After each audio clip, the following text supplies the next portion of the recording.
This is the first of 4 video experiments dealing with chemical reactions. We'll begin with an overview of 6 types of chemical reactions, and then we'll focus on combination reactions and combustion reactions specifically in this first video.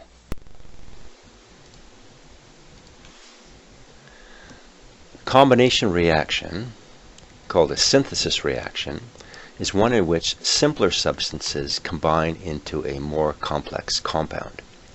Here's a generic example. Substance A combines with substance Z to produce compound AZ. And here's a specific example. Calcium metal reacts with chlorine gas to produce calcium chloride, a salt that's used for de-icing roads. A decomposition reaction is one in which a single compound is broken down into 2 or more simpler substances, often by heating the starting material. Compound AZ, on heating, can be broken down into substance A and substance Z. For example, calcium chloride, heated in the absence of oxygen, can be decomposed into calcium metal and chlorine gas. So decomposition is pretty much the opposite of combination. A single replacement reaction, often called a redox reaction, is one in which a more reactive element displaces a less reactive element's ion from a compound or from aqueous solution. So A reacts with BZ and displaces B, forming AZ. For example, zinc metal reacts with copper 2 sulfate and displaces copper and forms zinc sulfate. A double displacement reaction, called a precipitation reaction, is one in which 2 compounds exchange cations and anions. AX reacts with BZ, forming AZ and BX. For example, silver nitrate reacts with sodium chloride, forming silver chloride and sodium nitrate. A neutralization reaction is one in which an acid reacts with a base, producing salt and water. So here's a generic acid, HX, reacting with a generic base, BOH. The hydrogen ion from the acid reacts with the hydroxide ion from the base, producing water, and the cation from the base, B, and the anion from the acid, X, combine to form a salt, BX. Specifically, HCl reacts with sodium hydroxide. The hydrogen and hydroxide form water. The sodium ion and chloride ion form sodium chloride, a salt. And finally, a combustion reaction is one in which a fuel that contains carbon and or hydrogen burns in oxygen and produces carbon dioxide and or water. For example, methane reacts with oxygen to produce carbon dioxide and water. So now we'll look specifically at combination reactions, also called synthesis reactions. Now there are many examples of combination reactions. We're going to look at just 3 types. First, we'll look at the combination of a metal and oxygen gas producing a metal oxide salt, which is an ionic compound. Second, the combination of a nonmetal and oxygen gas producing a nonmetal oxide, which will be a covalent compound. And finally, the combination of a metal and a nonmetal other than oxygen, and that will produce an ionic salt. So first, the combination of a metal and oxygen gas producing a metal oxide salt. Let's consider magnesium metal. It burns in air, emitting a brilliant white light and produces a gray-white magnesium oxide ash. Here I have the Lewis symbols of 2 magnesium atoms. Recall that magnesium is a group 2A metal that desperately wants to empty its valence shell by losing its 2 valence electrons. We also see the Lewis structure of an oxygen molecule. And recall that oxygen is a group 6A nonmetal that desperately wants to fill its valence shell by gaining 2 more electrons. So this is a happy combination in which magnesium atoms lose both their valence electrons, forming Mg plus 2 cations, and the oxygens gain 2 electrons, forming oxide minus 2 anions. This is an ionic compound. Let's watch this reaction. I'm going to use the heat of a Bunsen burner flame to initiate the burning of magnesium metal turnings in air. Now, this is a combination reaction in which magnesium metal combines with oxygen gas, producing an ionic compound, magnesium oxide.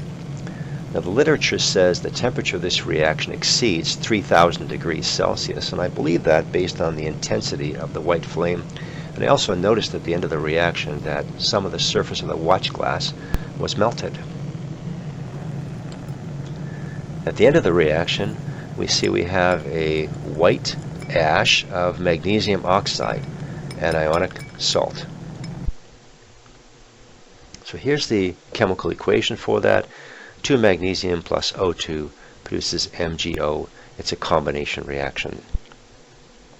Now we can usually predict the formulas of metal oxides containing A group metals because most of the A group metals have only a single oxidation state. We usually cannot predict the formulas of metal oxides that contain transition metals because most of the transition metals have more than one oxidation state. And so for transition metal oxides, the ionic charge of the metal must be given in order for the student to be able to write the chemical formula of the metal oxide.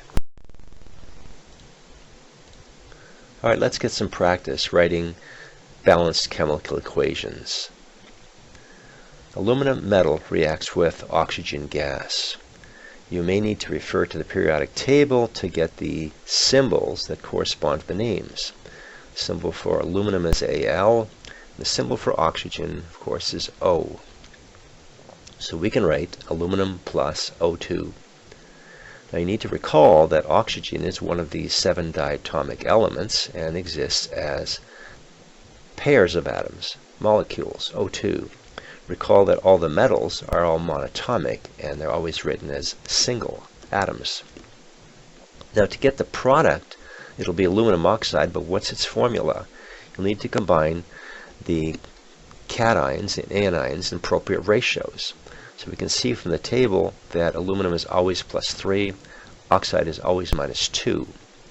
If we use the inverse rule, it tells us that the charge of the anion becomes the multiplier of the cation, and likewise the charge of the cation becomes the multiplier of the anion. And the formula Al2O3 satisfies the requirement that the total positive charge is equal to the total negative charge. So 2 times plus 3 is plus 6. 3 times minus 2 is negative 6. So that's the correct formula of aluminum oxide. And finally, we need to balance the equation. Notice I have 3 oxygens on the right. It's an odd number, but only 2 oxygens on the left, and that's an even number. The easiest way to handle odd and even numbers is typically to double up on the odd number. That gives us an even number of oxygens, which is 6, and so the other even number will now divide evenly into it. So 2 goes into 6 3 times. So 3O2 and 2Al2O3. All that's left is to balance the aluminum, and a 4 on the left will do that. Let's try zinc metal reacting with oxygen gas. The table tells us that the symbol for zinc is Zn, and we know what oxygen is, so we can write zinc plus O2. Now again, we need to combine zinc and oxygen in the correct ratio. Well, zinc you can see is only plus 2 and oxygen is minus 2, so these will combine in a 1-to-1 ratio of ZnO, zinc oxide. To balance this, we simply need to double up on the zinc oxides, and now oxygen is balanced, and now we'll double up on the zinc, and zinc is balanced. How about iron metal rusts when exposed to air, producing iron 3 oxide, which is rust? Well, iron is one of the transition metals, and notice it has more than one oxidation state. Fortunately, the name tells us what the oxidation state is in the product. oxides minus 2. So we can write iron plus O2.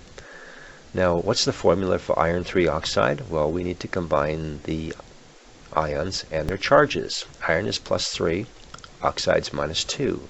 Once again, if we take the charge of one ion and make it the multiplier of the other ion, both ways, we'll find by the inverse rule the formula for iron 3 oxide is Fe2O3. Notice again the total positive charge, 2 times plus 3 is plus 6, will be equal to the magnitude of the total negative charge, 3 times minus 2 is negative 6.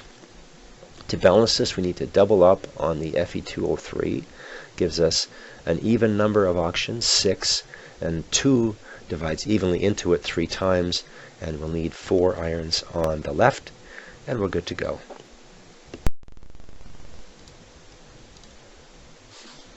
Next, we're going to look at the combination of a nonmetal and oxygen gas. In this type of combination reaction, a nonmetal reacts with oxygen, producing a nonmetal oxide, a covalent compound. For example, when carbon burns completely in the presence of oxygen gas, carbon dioxide is formed. Recall that carbon's in group 4A, has 4 valence electrons, and will form 4 bonds with another nonmetal to fill its valence shell. And oxygen in group 6A will form 2 bonds with another nonmetal to fill its valence shell. So the combination of carbon and oxygen producing carbon dioxide provides a structure in which all atoms have their valence shells filled.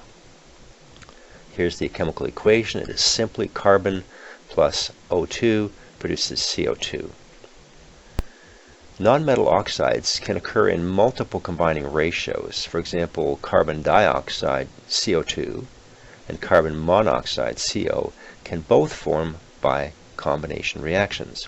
So usually the formula of a nonmetal oxide product is not predictable. It varies with the temperature, the pressure, and the ratio of combining atoms. A particular extreme case is nitrogen combining with oxygen, giving all the various nitrogen oxide compounds. For example, nitrous oxide, nitric oxide, dinitrogen trioxide, nitrogen dioxide, dinitrogen tetroxide, and even dinitrogen pentoxide. All right, let's get some practice writing chemical equations for nonmetals combining with oxygen gas. Carbon burns incompletely, producing carbon monoxide. Symbol for carbon is C and oxygen is O. Now in this case, we don't need to use the oxidation numbers to find out the formula of the product because the name tells us it's a 1-to-1 ratio. So we have carbon plus diatomic oxygen producing CO. All we have to do is balance that. We'll put a 2 in front of the CO and then a 2 in front of the carbon, and we're good.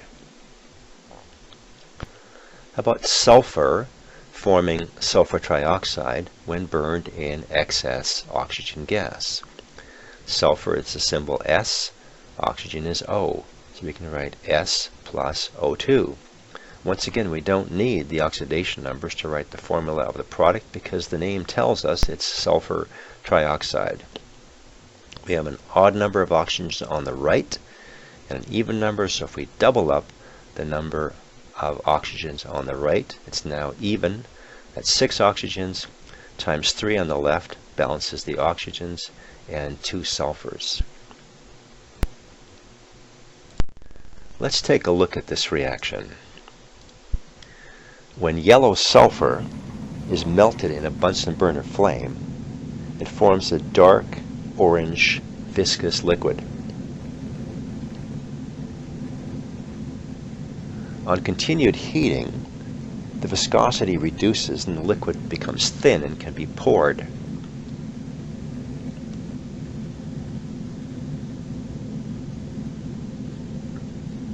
When ignited, sulfur burns with a bright blue flame, producing a mixture of nonmetal oxides, sulfur dioxide and sulfur trioxide.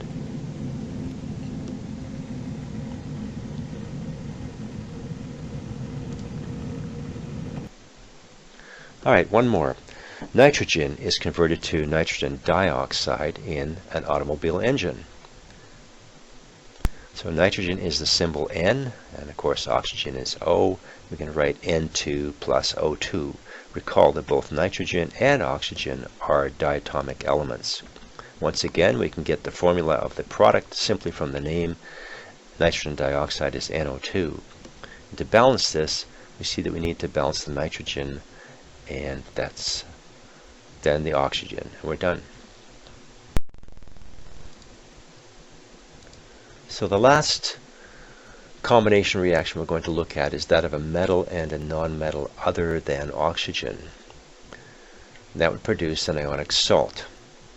Let's look at a familiar example of sodium metal, which reacts vigorously with chlorine gas to produce heat, light, and sodium chloride.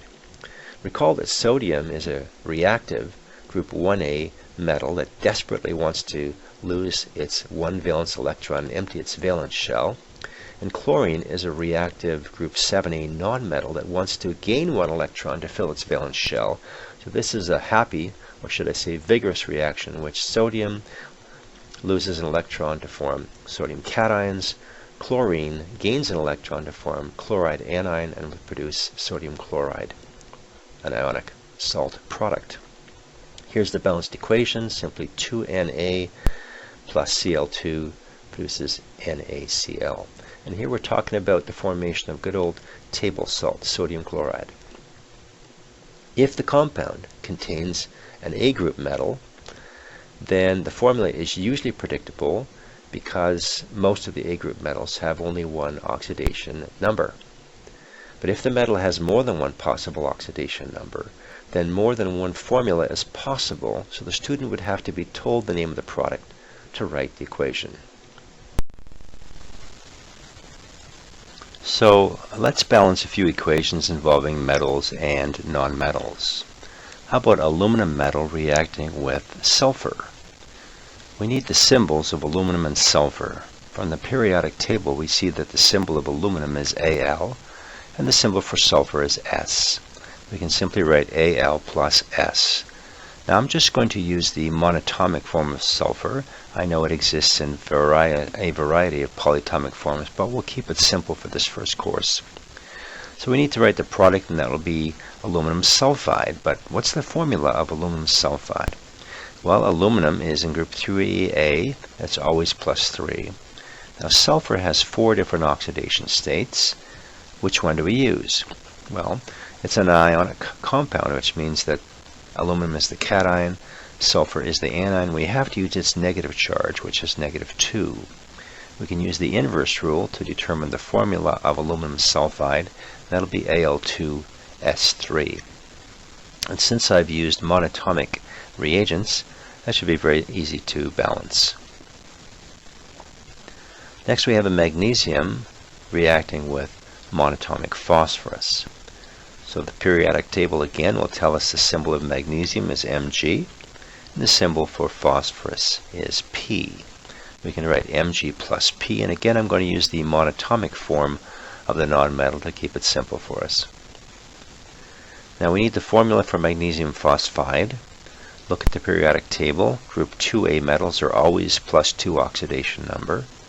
For phosphorus we want to use its negative oxidation number because it's going to be an anion when combined with a metal. We can use the inverse rule to obtain the formula of magnesium phosphide. It'll be Mg3P2. And again, since I have monatomic reactants, it's easy to write the correct balanced equation for that. Last example here is potassium metal reacting with iodine to form potassium iodide. What are the symbols of potassium and iodine? Well, K is the symbol of potassium, and I is the symbol of iodine. So I can write K plus I2. And you must remember that iodine is one of the 7 diatomic elements. It exists in bonded pairs of atoms, so write I2. Now what about the formula of potassium iodide? Well, the charge of iodine, group 1A metal, is always +1. And the charge of the anion of iodine has to be -1, so they will combine in a 1-to-1 ratio, potassium iodide. Now I have 2 iodines on the left. I'll need to put a coefficient of 2 in front of Ki, and that gives me 2 potassiums on the right. I'll need to put a coefficient of 2 in front of K on the left, and that takes care of it. So in this last section of the video, we're going to look at combustion reactions, specifically combustion of fuels. When combustibles or flammable materials burn, these materials, called fuels, are reacting with oxygen in the air.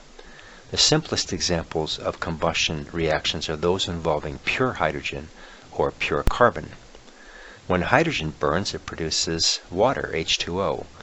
And when carbon burns, at least with sufficient oxygen, it produces carbon dioxide. A hydrocarbon, often abbreviated HC, hydrocarbons are organic compounds that contain only hydrogen and carbon. Hydrocarbons are flammable in air, and many are used as fuels.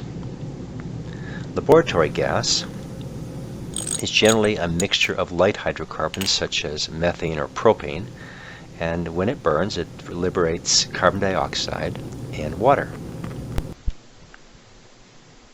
Now, some fuels, like alcohols, for example ethanol, also contain oxygen. Let's take a look at a few common fuels. Acetylene, C2H2, is commonly known as welder's fuel.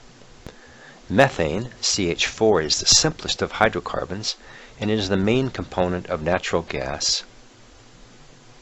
Propane, C3H8, is known as barbecue fuel. Butane, C4H10, is cigarette lighter fuel. And octane, C8H18, is the main component of gasoline. Here's an alcohol. Ethanol, C2H5OH, is both a fuel itself and a gasoline additive.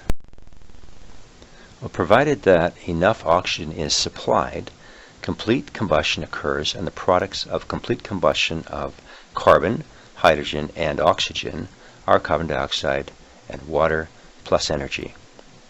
Let's balance the following combustion reaction equations. Propane, C3H8, when burned in air, combines with oxygen, producing carbon dioxide and water. Whenever you balance a chemical equation of any sort, it's always best to leave the simplest formulas to the very end. For example, O2 is the simplest formula. When I put a coefficient in front of the oxygen, it doesn't affect any element but itself. However, when you put a coefficient in front of propane, you're going to change both the number of carbons and hydrogens in the entire equation. So start with the propane and leave the oxygen to the end. So I see 3 carbons on the left and only 1 on the right, so let's put 3 in front of CO2, and the carbon is balanced. There are 8 hydrogens on the left and 2 on the right. Put a coefficient of 4 in front of H2O, and we have 8 hydrogens on both sides. Let's move to the right and count our oxygens. 3 times 2 is 6 for the CO2, plus 4 from the H2O makes 10 oxygens on the right. So on the left-hand side, I need to have 10 oxygens. How do I get that? Let's put a coefficient of 5 in front of the O2, and that gives us 10 oxygens on both sides. How about methanol? CH3OH, burned in air, combines with oxygen to produce carbon dioxide and water. Now the carbon is already balanced, so let's move to the hydrogen. On the left side I have 4 hydrogens. On the right side I have 2, so I put a coefficient of 2 in front of H2O, and the hydrogens are balanced at 4 apiece. Now on the right hand side I have 2 oxygens from the CO2 and 2 from the water, giving a total of 4 oxygens. On the left hand side I have 1 oxygen in the methanol. I don't want to change that because that'll change everything. And I need 3 more oxygens coming from the O2. Now how does O2 become 3 oxygens? Well, the easiest way is to use a coefficient of 3/2, because 3/2 times 2 is equal to 3. And this equation is now balanced. The problem is we don't use fractional coefficients. We always want to use the lowest set of whole number coefficients.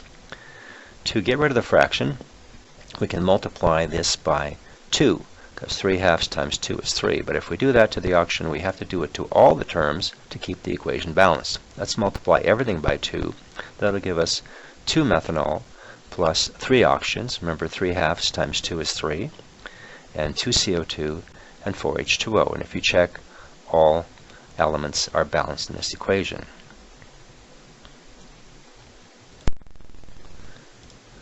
This is methyl alcohol, also known as methanol. Now, methanol has a low boiling point. It's 65 degrees Celsius, which means it's very volatile. It's easy to ignite. So the first contact with a flame should get it started. There it goes. Notice the flame is pale blue, almost invisible. Now, it burns with a clean flame because there's no evidence of any glowing carbon particles. There's no soot, and in that regard, it's a very good fuel. Let's balance next the combustion of octane, C8H18, in air, combines with oxygen to produce CO2 and water. On the left I have 8 carbons, so on the right I'll need 8 CO2s to balance the carbon. On the left I have 18 hydrogens, so on the right I'll put a 9 in front of the H2O to balance the hydrogens. So now let's count the oxygens on the right side. 8 times 2 is 16, plus 9 makes 25 oxygens on the right. So on the left, I also need a total of 25 oxygens. And how do I get that? Well, O2 has to become 25. The easiest way is to use a coefficient of 25 over 2. This equation is now balanced, but it's not in the proper form. Let's get rid of the fractional coefficient, but retain the balance, so multiply all terms by 2. That'll give me 2 moles of C8H18 and 25 O2, so 25 halves times 2 is 25 O2. 8 times 2 is 16 CO2, 9 times 2 is 18 H2O, and this equation is now balanced. This is octane, C8H18. It's not nearly as volatile as methanol. Its boiling point is quite a bit higher. It's around 125 degrees Celsius, and so it's going to take a little more heat to get it to start to burn.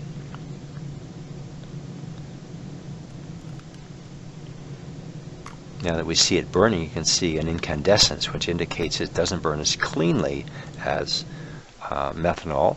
The orange incandescence is the result of unburned carbon particles that are glowing in the flame, and for that reason octane may burn cleanly in an internal combustion engine, but is not nearly as well suited for use in an open flame or an alcohol lamp. Okay, so whenever you are finished balancing an equation, it's always a good idea to, at least mentally, if not on paper, to check that in fact all the atoms do indeed balance, are equal on both sides of the equation. So for each element, let's count them up. So for carbon, on the left side I see 2 times 8, or 16 carbons, and on the right I see 16 carbons in the CO2. For hydrogen, I see 2 times 18, or 36 hydrogens on the left, and I see 18 times 2, or 36 hydrogens on the right. Now for oxygen, I have 25 O2, and that's 50 oxygens on the left. On the right hand side I have 16 CO2, gives me 32 oxygens, and then 18 waters gives me another 18 oxygens, for a total of 50 oxygens, and so we are in fact balanced. So this is the end of part 1 of the chemical reaction experiment videos. Please see the written lab for report requirements. There are a few additional short video clips of combination reactions and combustion reactions that are posted on Blackboard, or their hyperlinks are posted there. They are not only instructive, but I think you'll find some of them are quite entertaining. So thanks for watching.